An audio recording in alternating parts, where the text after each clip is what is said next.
వేసవిలో ప్రజల దాహార్తిని తీర్చేందుకే ముసరంబాగ్లో చలివేంద్రం ఏర్పాటు చేసినట్లు సోషల్ వర్కర్ పున్రెడ్డి కృష్ణారెడ్డి తెలిపారు. ముసరంబాగ్లో లక్ష్మీనగర్ బతుకమ్మ చౌరస్తాలో ఏర్పాటు చేసిన చలివేంద్రాన్ని ఆయన ప్రారంభించారు.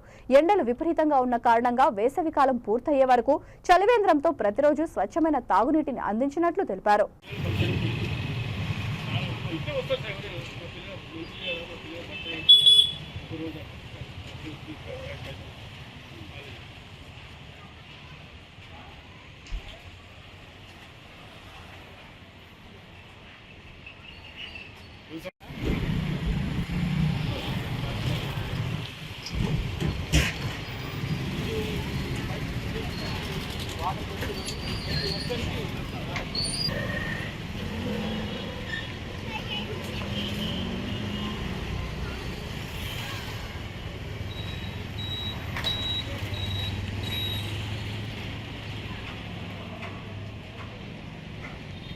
కృష్ణారెడ్డి, పున్రెడ్డి కృష్ణారెడ్డి అంటారు.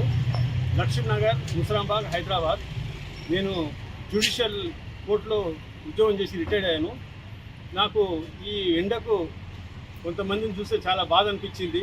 నీళ్లు లేక ఇబ్బంది పడుతుంటే తాగడానికి నీళ్లు లేక. అదేవిధంగా నాకు ఒక ఆలోచన వచ్చి ఒక 5-6 ఇయర్స్ నుంచి ఈ యొక్క నీటి చలివేంద్రం పెట్టి అందరికీ వాటర్ దాపిస్తాను. మార్నింగ్ 10:30 to 6-6:30 వరకల్లా మొత్తం water, cool water, fresh water నేను సప్లై చేసి ప్రతి ఒక్కరికి నేను మంచిళ్ళు తాగిపిస్తానని చెప్పి మనం చేసుకుంటాం. ఈ ఆలోచన సరే ఏదో ఒక మంచి నిల్చోండి.